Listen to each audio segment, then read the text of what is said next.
forgive me. Stay here.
Welcome to this first Poultry webinar for the cooperation of MS Schippers together with the Royal GD.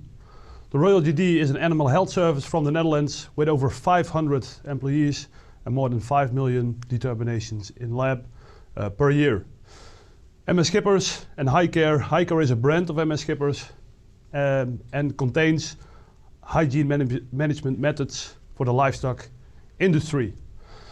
Why this webinar? The cooperation of forces from the Royal GD and Hygiene together combined make sure that we've got a total solution for, in this case, combating Salmonella in broiler production. First of all, the agenda of today. Went back. Why this webinar? Why this webinar? Well, Salmonella is always a threat in broiler production. Why is that a threat? Because of the fact that even when it's not into the flock, it still can be introduced on your farm. So we always have to take in mind that it can be introduced. Salmonella in the houses needs a multifactorial approach. So the fact is that there are no magic bullets left for Salmonella combating in farms, hatcheries, and so on. So we need a multifactorial approach. And what we know is that we, with the right knowledge, good analysis, and good methods, we can make the right decision, but it's always farm specific. Well, the agenda for today, first of all, my partner Roger will tell you something about the prevalence of Salmonella in broiler production. Then we're going to talk about the sources of Salmonella in broilers, the solutions by management and hygiene, so the multifactorial approach, and at the end, the question and answering, but we would like you to invite for questioning things, questions, and so on during the presentation, so we can answer them at the right moment, at the right slides. So I would first like to introduce myself. My name is Mallens. Studied at the University of Animal Science, De Haas in Den Bosch. And through all my career, I've been triggered by animal health preventive solutions in livestock industry. And for the last 10 years, I am employed within MS Schippers as international poultry manager for the High Care brand, so the total hygiene management solutions. So also the Salmonella projects. I would like to give the word to my partner, Roger. Thank you, Thomas, and thank you for attending this webinar. And as Thomas already mentioned, please ask us any questions. We can also already answer them or try to answer them during this webinar, or we will come back to you after this webinar. My name is Rogier van Leeuwen. I'm a veterinarian. I studied at Utrecht University. First, I worked in practices in the world abroad, and more than 10 years ago I started to work for Leeuwen Animal Health, that later became Elanco, for the Salmonella vaccines, and I did a lot in the Salmonella prevention programs, and I ended up as a senior TC.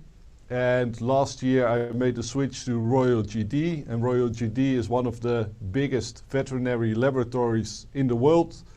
And next to doing lab tests, we also have a big part on contract research, consultancy.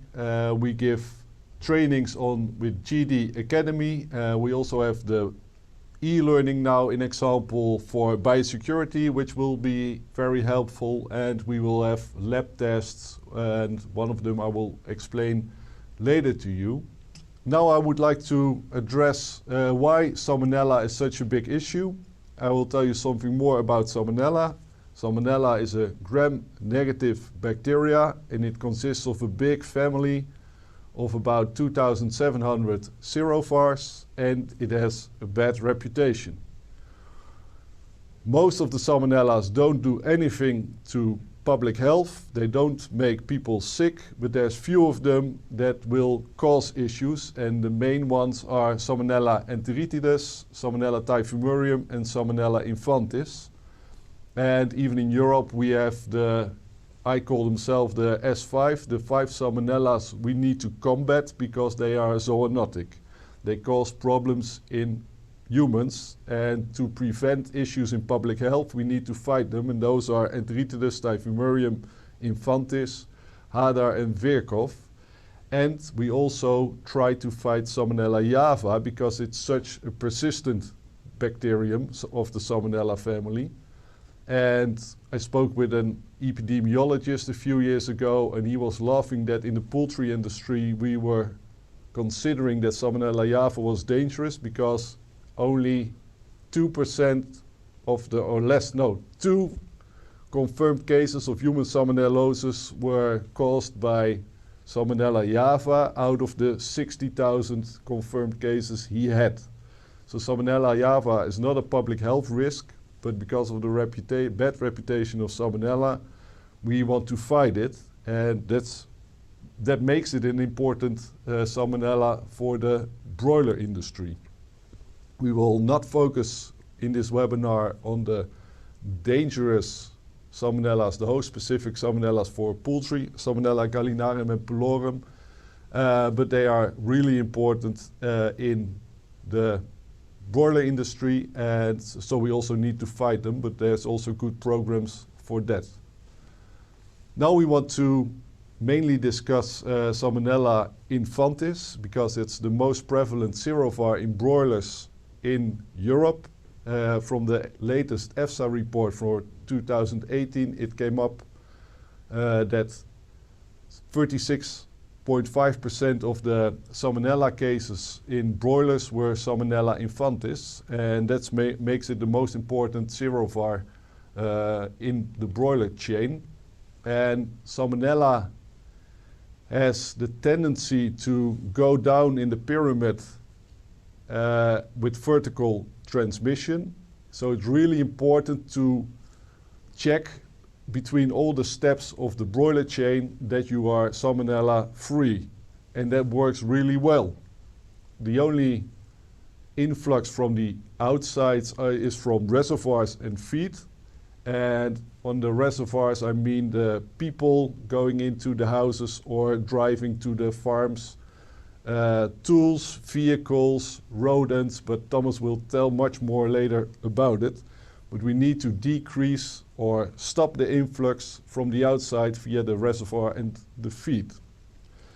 And those potential sources of introduction I just mentioned is feed. We have in the most dangerous thing or threat or risk factor for Salmonella introduction via the feed is meat and bone meal. And we can stop that circle from recontamination from old broiler meat or reservoirs into new broiler feed by heating it up.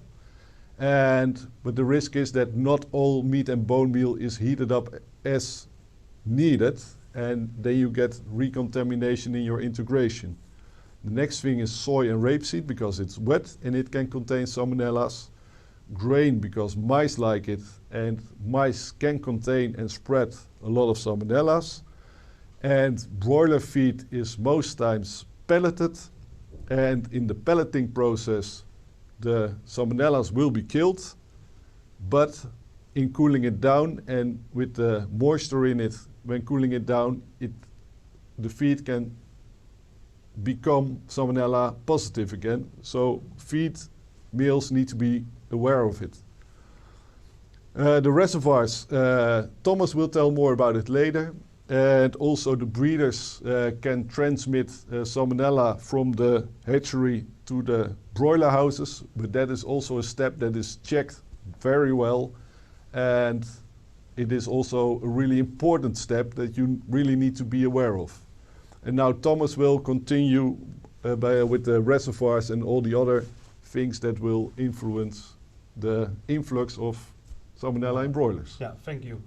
Thank you, Roger. Well, if we look at the causes for a positive flock, there are three main issues of concern what we have to deal with. Well, I'm going to try to explain as good as possible, but the first circle that we draw around the company, in this case it's a hatchery, but we also can talk about a farm, a breeder farm, broiler farm, is the red line, the red circle around the company. So avoiding contamination or making the risk of contamination, so introduction of Salmonella, as low as possible.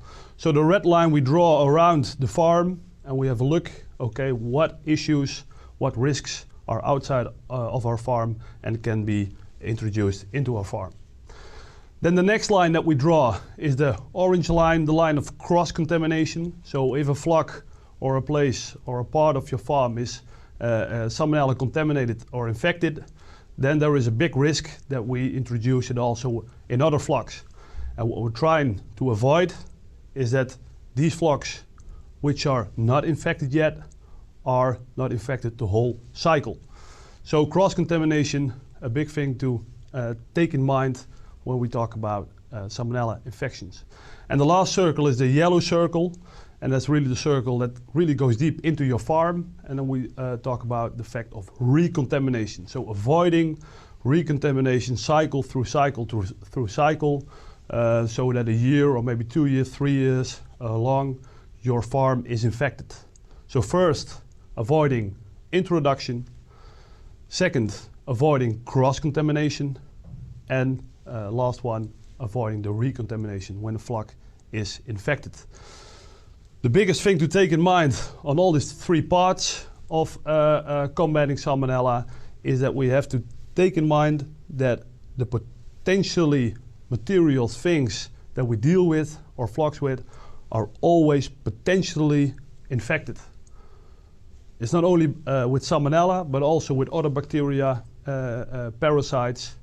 We don't know already if some flock is infected, but if we think about potentially infection, then we also are more,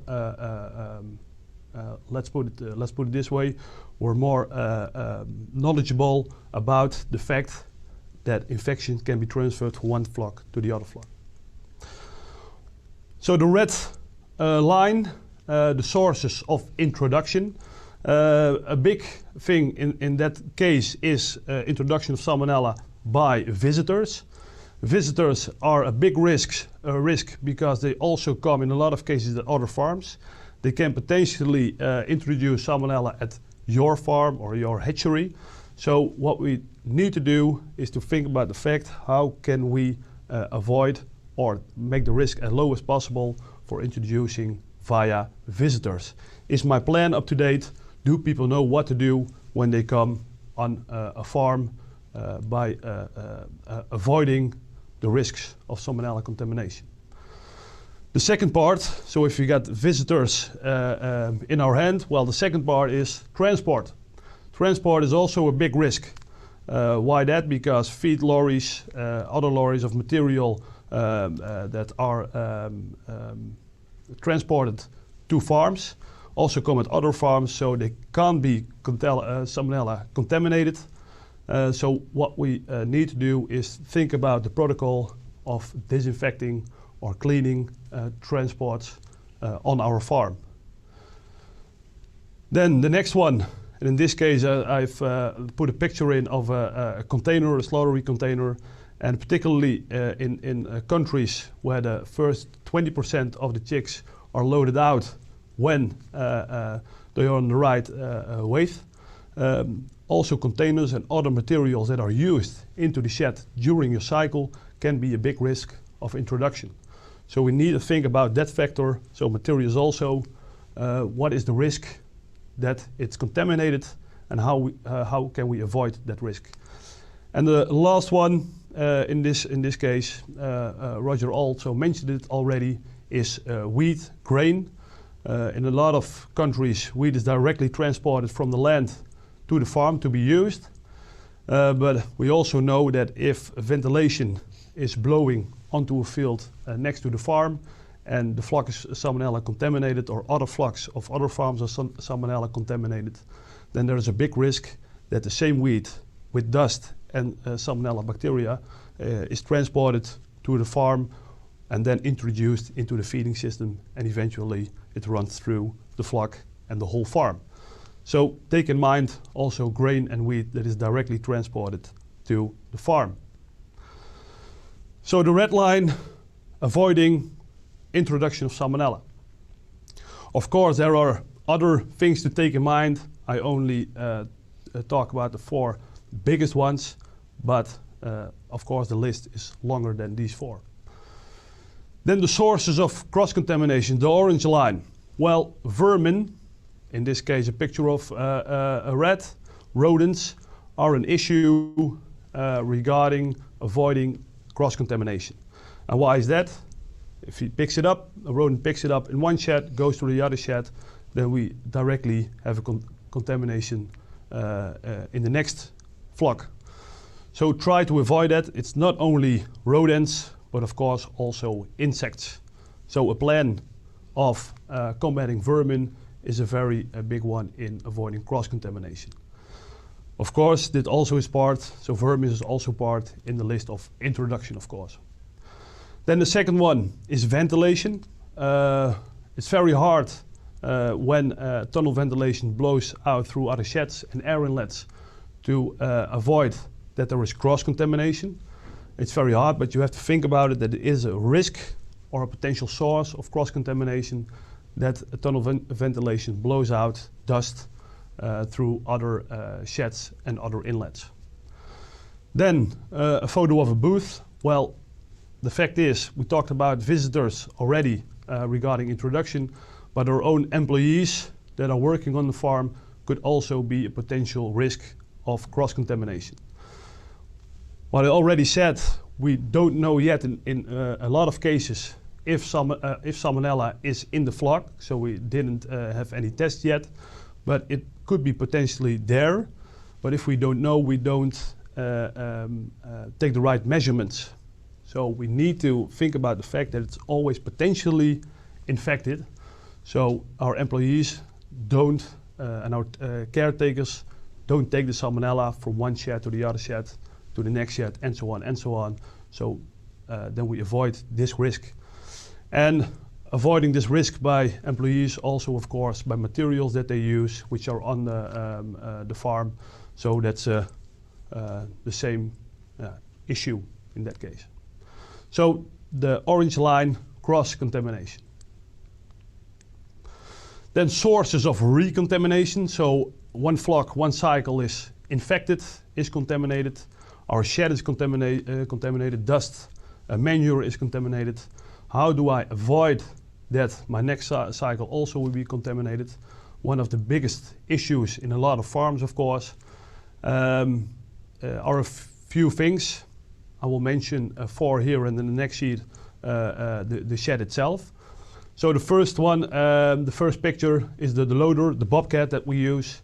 Well, we take the manure out with a bobcat or a loader, and then the whole bobcat or loader is infected.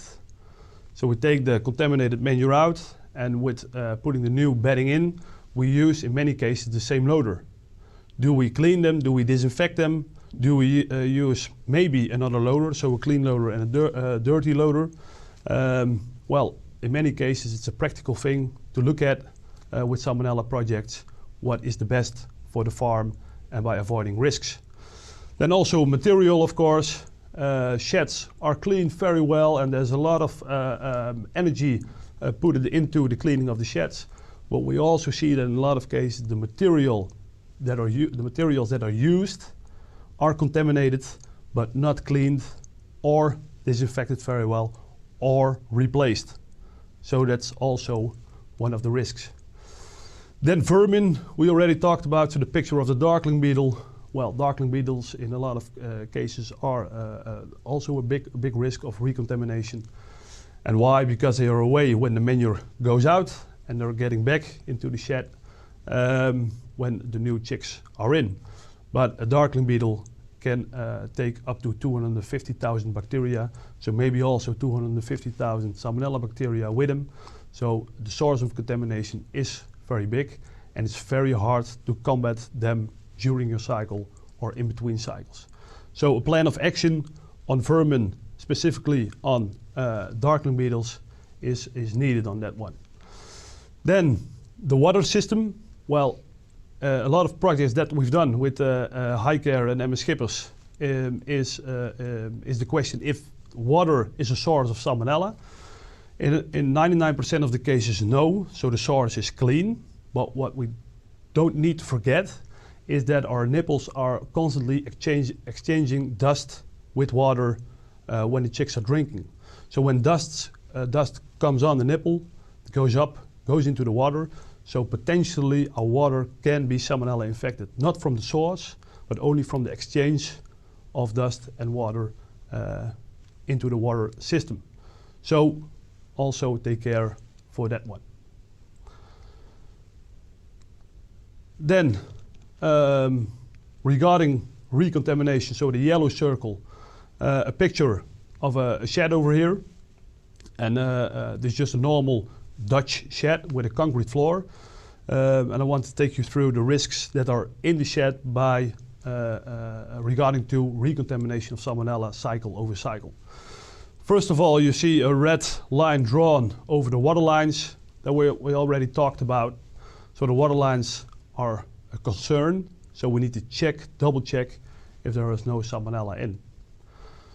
The second one is the feeding lines, the feeding system.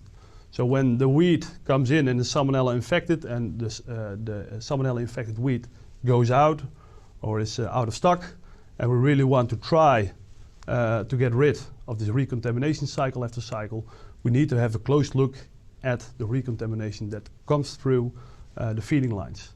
So first of all, analysis is needed to make sure that we know if there is contamination occurring over there. So we mainly do that by putting a sponge into the whole feeding system to the end of the lines, and then sending it to the lab to make sure if there is no or just a contamination over there in the feeding lines. And a specific protocol for cleaning the whole system is needed when it's contaminated. Then the sewerage system, where our water runs into when cleaning. It's a risk factor. Mainly the dirty water goes in and it's away. But when we talk about this next cycle that comes and the sewerage system is still open, still coming air out of the sewerage system through the tunnel ventilation, then you still have a big risk of moisture and Salmonella bacteria that comes up back again from the sewerage system. So we need to disinfect, but after all, close it very good when we have a contaminated shed. Another one, grooves in our floors. A lot of floors have just normal cutting grooves or cracks where there's a lot of dirt in these grooves or cracks. Mainly we think that we clean them well, but after all, we can't clean them. Maybe the first 2 or 3 centimeters look quite good, but deeper into your concrete floor, there is dirt, there is manure, there is Salmonella when it's contaminated. So we need to focus on the way how to make sure there is no exchange in water from these cracks and grooves upwards to the new bedding or to the new chicks. Then another one is the walls and floors, open structures as we call them. Open structures are not very easy to clean. So concrete is not very easy to clean. And why not? Because the water sucks in. And when we've got a shed which is contaminated and we're going to flush it, water will be drawn wider and wider into your concrete floor till it's fully filled with water. And 1 square meter of concrete can take up to 3.5 to 4 liters of water. So if we got a Salmonella contamination in our manure, we're going to flush, the concrete floor will take up this moisture. And this moisture will be in throughout the whole cleaning process because we need some time to evaporate. And in this cleaning and disinfection process, there's a big risk that we can't get through the Salmonella into the concrete floor. After the cleaning and disinfection process, when the new chicks arrive, the floor is still breathing, the floor is still evaporating, and there is still a big risk of Salmonella that comes up out of your floor by evaporating and directly infect the new bedding and therefore also the new chicks. So open structures, floors, walls are a risk in Salmonella contaminations and in the biggest part recontaminations, of course. Then the last one, the air inlets in the shed. We normally think from inside, outside in the shed, so we're trying to clean and disinfect as good as possible. But we also see in a lot of cases that the air inlets also from outside are infected. So when cleaning, when disinfecting, we really need to think from outside, inside the shed. So take that in mind, that the air inlets also on the outer side could be Salmonella contaminated. So 3 circles to keep in mind. The red part, the red circle for avoiding introduction. The yellow circle of the orange circle for avoiding cross-contamination. And the yellow circle for avoiding recontamination. If we look at these 3 circles, I could fill up 4 hours of talking over here by avoiding contamination, introduction, and so on and so on.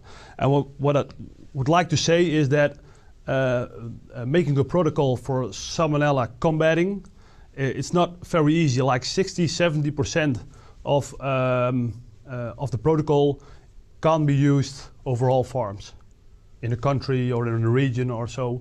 But like the last 30-40%, so quite a bit, is really farm specific. So a protocol that is made for the whole chain, a protocol that is made for the whole country or the whole region isn't enough to really cope with combating Salmonella. So we need a farm specific protocol because things are different, risks are different, vermin is different, employees are different. So protocol and training have an enormous impact on avoiding contamination. But what I would like to do is take you to a few things that we normally advise when combating Salmonella or just in overall hygiene programs on farms and in companies, just to give you a glimpse of what could be a potential or a partial solution. Well, avoiding introduction, 3 things you see over here. Well, the first thing is a lorry, and this lorry is disinfected, is clean. So we normally advise that all transport which comes onto the farm is disinfected. It has to be clean, of course, but is also disinfected because in our mind we have to think about the fact that it could be potentially contaminated. Even when it's not known by maybe a farm where he already transported some feed to another farm, but we have to take in mind it's potentially infected. So we make sure on our own farms that lorries are always disinfected. And the drivers of these lorries always wear protection gear, so one-way coveralls, one-way boots, and they leave them also on the farm to make sure that the risk is as low as possible, because we need to get feed, of course. Then visitors, personal hygiene. Well, a shower, of course, is a main thing on a lot of farms already, in my opinion, but it's not always used. So use it, of course, but also use it in the right way. And for visitors, it's very important that they've got the right protocol, how to shower, how to clean themselves, but also what to do when they come out of the shower. So showering is very important, of course, but also the right way, the right protocol for visitors, employees, and so on and so on. So we need to make the right protocols for every part of this biosecurity chain. That's a bit of avoiding introduction. Then cross-contamination within the farm, avoiding infection of Salmonella. Well, it could be on the left side, the mat where the disinfection is on, by materials in the disinfecting tires and so on, which could be potentially contaminated. So cut the chain over there in between flocks and sheds. And on the other hand, making sure that boots are always clean, that they are set at the right shed. So a pair of boots, of a few pair of boots per shed. And what we normally work with, also easy for employees, of course, is coloring per shed. So if we look at boots, if we look at brooms, shovels and so on, in this case the color yellow is always shed 1. So if I'm walking through a shed and somebody has got a pair of red boots with a green broom, then we already directly know that something is wrong and that there is a potential risk of cross-contamination of Salmonella, of course, but overall in broiler production also other bacteria and or parasites. So cross-contamination, a small part of avoiding cross-contamination on this sheet. And then avoiding recontamination. On the left side, it's a picture of a shed which is totally sealed up. In this case, a coating. So we don't have any pore open structures anymore. So we can clean very easily, but there is no risk that Salmonella is into the floor or into the cutting roofs or cracks. So that's one of the solutions we can take with projects, is that we put a coating on or a sealing on the whole shed. You also can possibly do it on a different way, so by sealing it, by putting plastic in, That's also a thing what we advise in some other cases, or by putting some other disinfectant on the floor, which provides a cut between floor and new bedding, but that's more difficult. Then recontamination by water. Well, on the left hand in this picture you see a water pipe which is fully contaminated with biofilm, so also fully contaminated with bacteria, germs, and so on and so on. So Salmonella could potentially bed in this biofilm and also replicate very fast. So there's a big risk when one Salmonella kicks into this water line out of the nipple that it will replicate very fast and that you have got a fully infected water line. On the right picture you see a clean water line, so make sure, or by taking water samples, but even better by putting an endoscope camera in it, that your water lines are always clean. So my advice on that one is make sure your source is good, and with an endoscope you can look very easily on the end of the line if it's clean. When it's totally clean, we also know that the rest in between is very clean.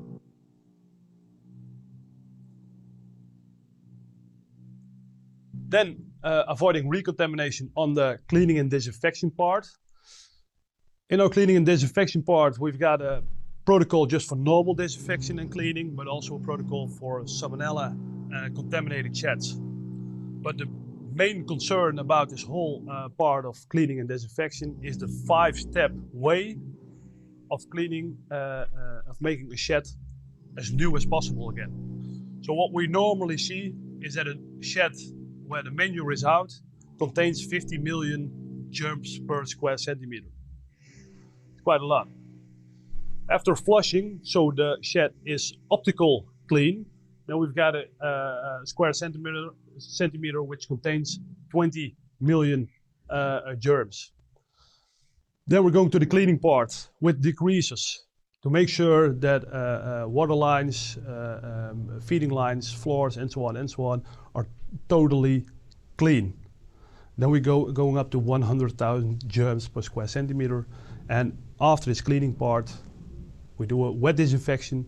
For all parts where the chicks come in contact with. That's a main issue to take in mind, and a dry disinfection for the rest of the shed to make sure that the germ pressure is as low as possible. What we see is that the stage from a rough cleaning, 20 million, till the normal cleaning, 100,000, is a stage where the result is the best. And the decreasing of the germs on that stage is the most important. So normally what we see in a lot of farms and a lot of projects is that we put a lot of effort in the disinfection part. But in my instance, we really should have a focus on the effort in the cleaning part. And what we normally do by checking results is that we're measuring with ATP measuring devices to really have a close look, how well is my shed cleaned. And on a certain result, below a certain result, we really could say that disinfection is always good afterwards. So make stages and put the effort really in cleaning and the right degreasers and in the right training and motivating people, and then measure it and then go through your disinfection part, which is easy when your cleaning is done right. Thank you very much. Thomas just mentioned that cleaning is most important, and when you don't clean well, you cannot maybe even disinfect properly. And the tools we have at the moment for checking if cleaning and disinfection was performed well was as Thomas just mentioned, the ATP testing or bacterial testing by Rodak plates. For the bacterial testing, you test for bacteria, and the most limiting thing on these kinds of testing is that you only will check a very small surface in the whole broiler house, and Royal GD invented a new test by checking for viruses, the VIETSTOCK. And here you can see a list of all kinds of microorganisms and their resistance to disinfectants. So at the bottom you see the enveloped viruses like IB, avian influenza, and they are really susceptible to disinfectants. And when you go higher in the chain, you will also find the gram-positive bacteria, the large enveloped virus, non-enveloped viruses, the molds, and the gram-negative bacteria, like Salmonella. And on top of that, you see the small non-enveloped viruses. And GD developed a test to check for those non-enveloped viruses. They are really resistant. And when you have very low amount of small non-enveloped viruses, then we accept that all other pathogens are also really, really low in their amount. And I will explain to you how the VIETSTOCK will work. First, you need to clean and disinfect the house. Then you can still check for bacteria like Salmonella, but you can also check the viral load. And the positive thing about the VIETSTOCK is that you check in broilers. You need to take cloaca swabs at an age of 6 days. And during the first 6 days, the chickens act as incubators. So when there was any non-enveloped viruses in the house because the cleaning and disinfection didn't run well, then you will find the non-enveloped viruses in the chickens in your house at day 6. And when you take swabs of cloaca swabs of 6 animals at day 6, then you can send them to Royal GD. And when you live outside the EU, you can put all those 6 swabs on one spot of the FDA card, send the FDA card to Royal GD, and then you will get a VIETSTOCK result, which shows how well your cleaning and disinfection was done. And then you have a sample of the whole house. Because of bacterial testing, you will only check a small part, and the chickens will come everywhere and pick up the non-enveloped viruses, and you have a result on how your cleaning and disinfection of your whole house was. When it was good, then your protocol was good and the cleaning team was motivated. When you have a high VIETSTOCK score, then you also can improve your cleaning and disinfection. And out of preliminary results, we already found out when you have a low VIETSTOCK score, so a clean house, then your production results will increase. And we'll come back with more data later on. Then we come to the end of this webinar. Thank you for watching. There's still some questions open, and we will come back to you after this webinar to answer them as good as possible. And you can still ask questions to us. Please refer to the login page and ask us your questions. We wish you all the best in these strange times, and we hope we can help you some further in the fight of Salmonella. Thank you for watching us. Thank you.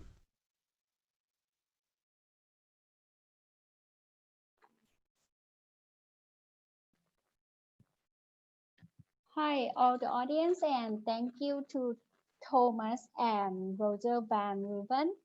I think, Thomas, you are with us now, right? Can you turn on the video, please? Yes, I'm here. All right, Thomas, a very good afternoon from Thailand, and I think you're now in Holland, right? I'm in Holland. Yeah. Okay. So, are you ready for the question? Yeah. I first want to mention that I will be the specialist taking account for the answers. Maybe there are some answers or questions which I can't be answering to fully detail. So to the people that I can't fully answer, I will send an extra answer later on via email. Yeah, definitely. For our audience, you have questions, please put in the Q&A now. We have about 15 minutes with Thomas, in order to answer your question. It's very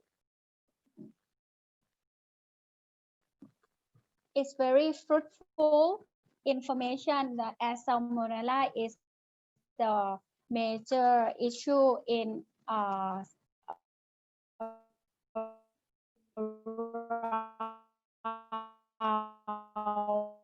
ASEAN and definitely horn disease. So the first question, Kun Thomas, is about how do you differentiate the live Salmonella vaccine and field strain? It is okay for you on this question?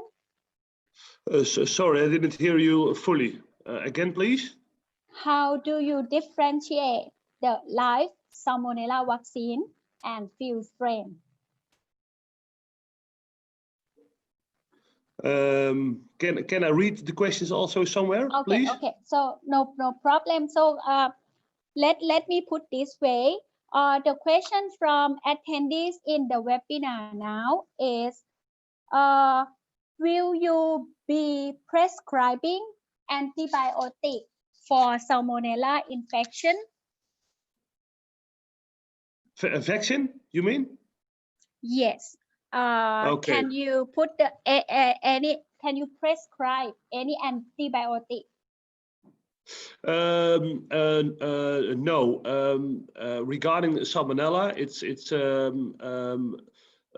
let me first say that there is a big difference in the Salmonella prescriptions and legislation in Europe and in all other countries all over the world. So for me, it's not always very definable on what the regulations are in certain countries.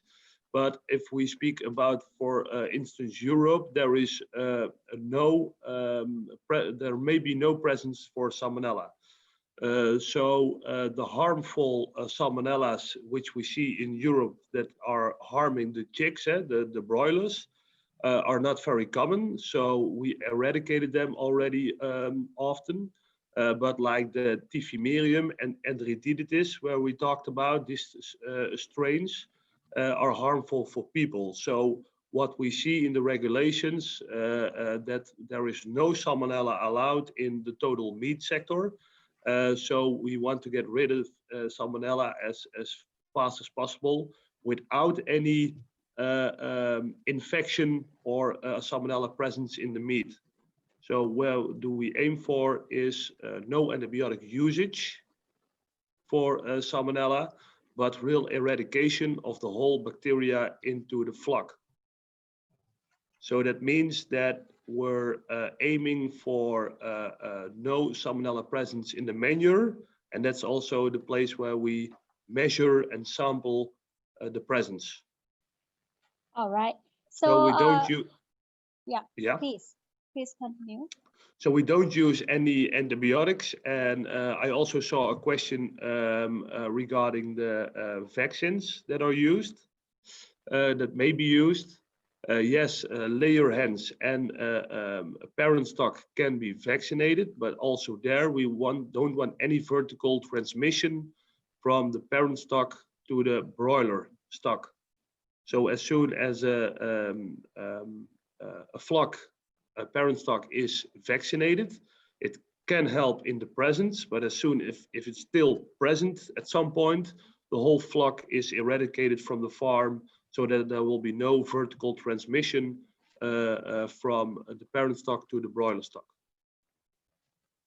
All right. So the next question is, what kind of Salmonella that always find in byproducts from meat and bone meal or fish meal?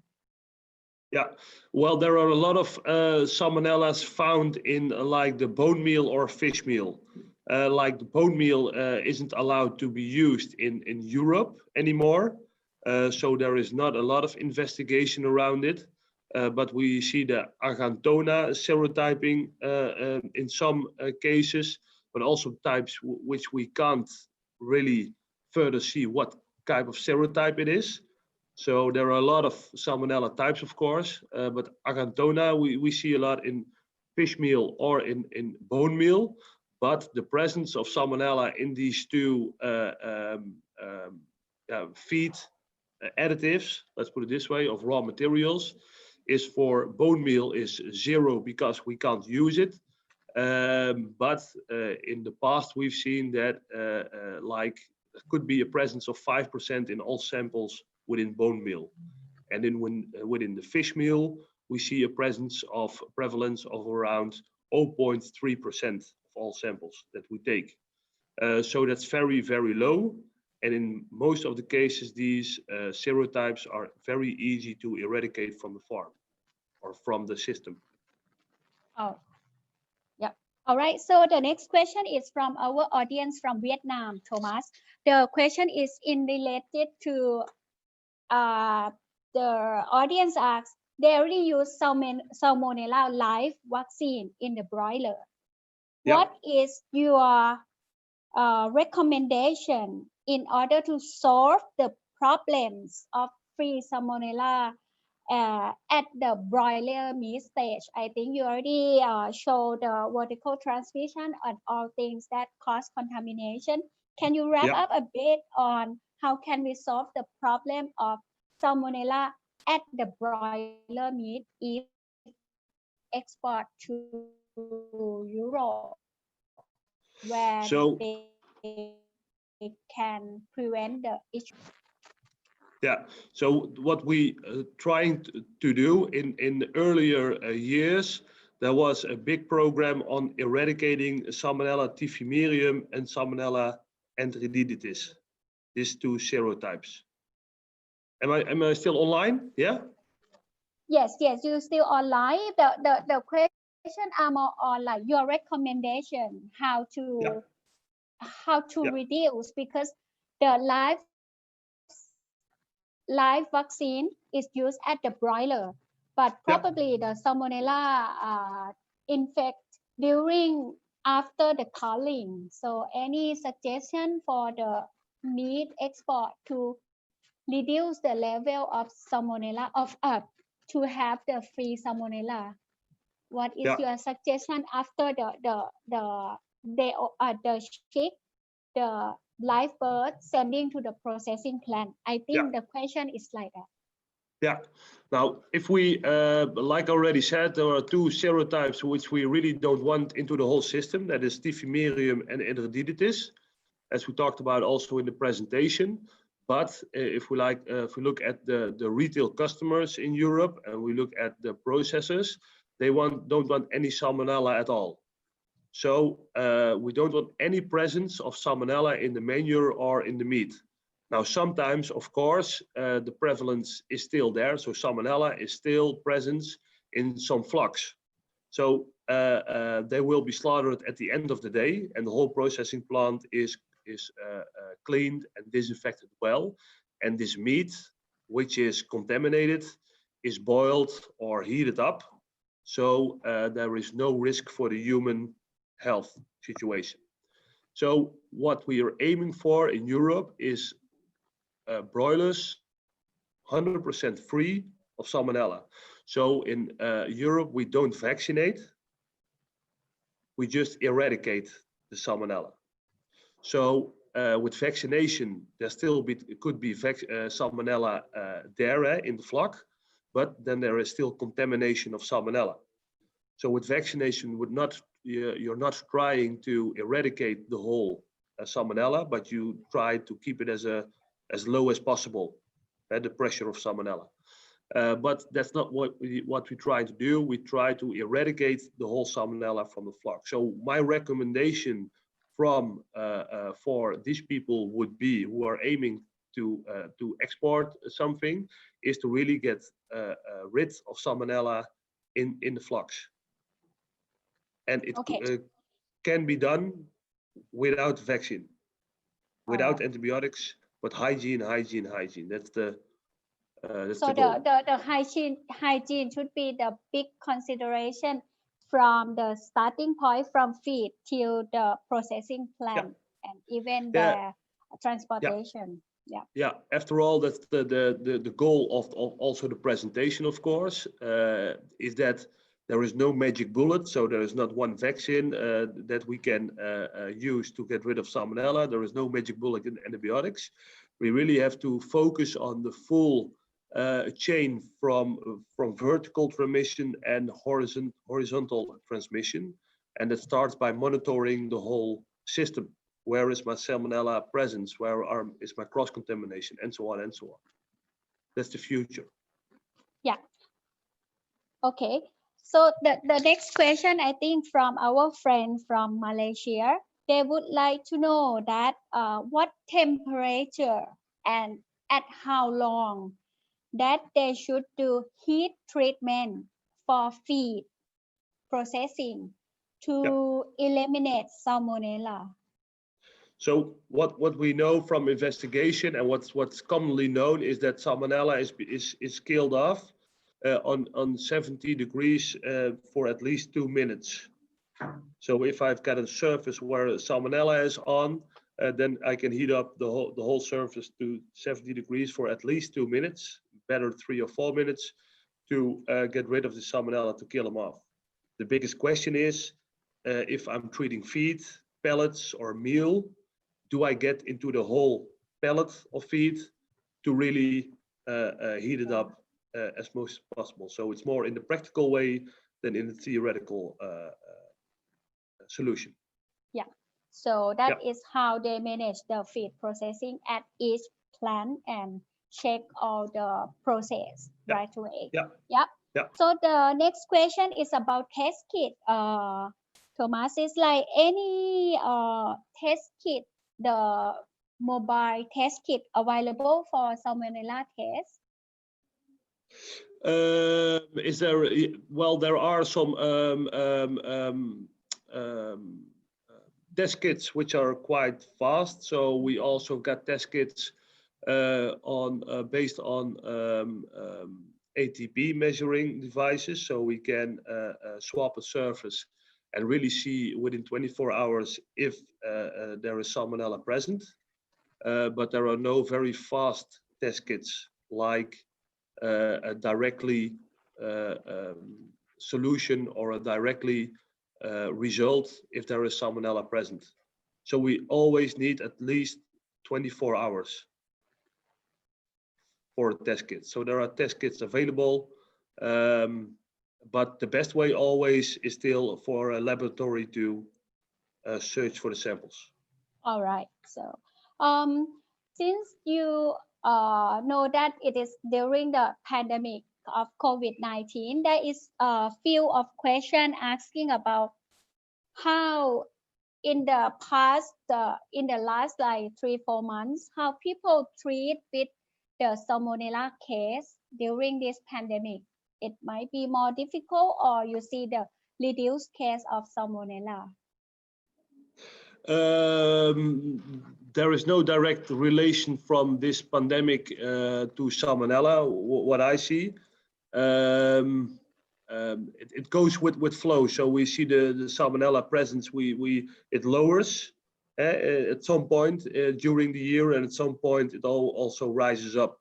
And where we really have to focus on is that if there is one guy visiting a lot of farms, and he's the first of the day he's at a farm which is Salmonella contaminated, which is not known by anybody, he could really fast introduce Salmonella to a lot of other farms. So what we normally see, that it goes in flow, so it drops down a little bit, but at some point there also could be a peak. The same with the pandemic, with the COVID, as we see it right now, of course. So we really have to look forward to a more hygienic way of visiting people, like I said in the presentation, really to think about, okay, what are the risks that I'm taking with me to another flock or another farm that I'm visiting. For example, showering in Holland, we see a lot of showers so that people can shower before entering a shed or entering a farm. Changing clothes and so on to really reduce the risk. So there is no directly relation from Salmonella to the pandemic.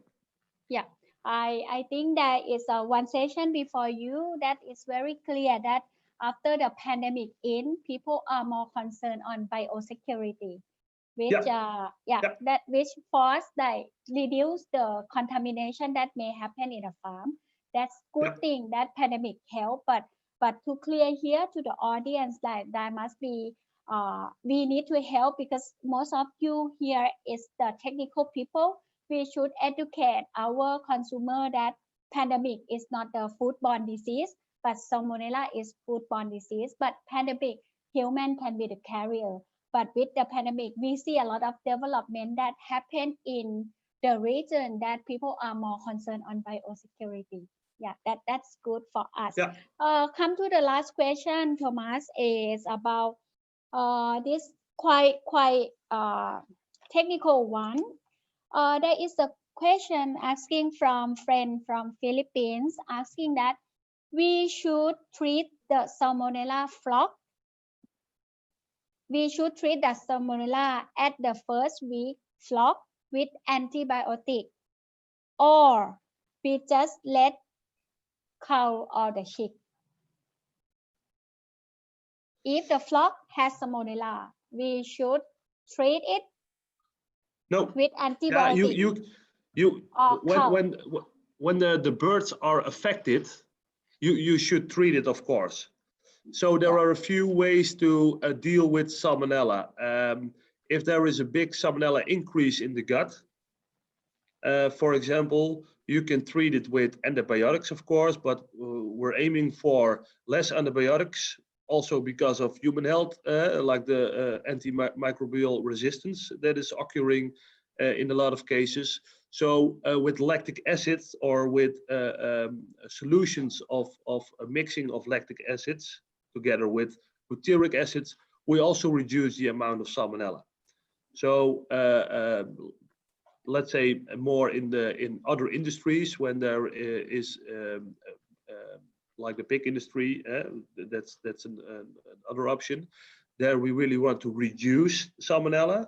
So in the poultry industry, we want to have no Salmonella, but in the pig industry, reduce it. And there we work a lot with combinations of organic acids to lower the amount of Salmonella in the gut.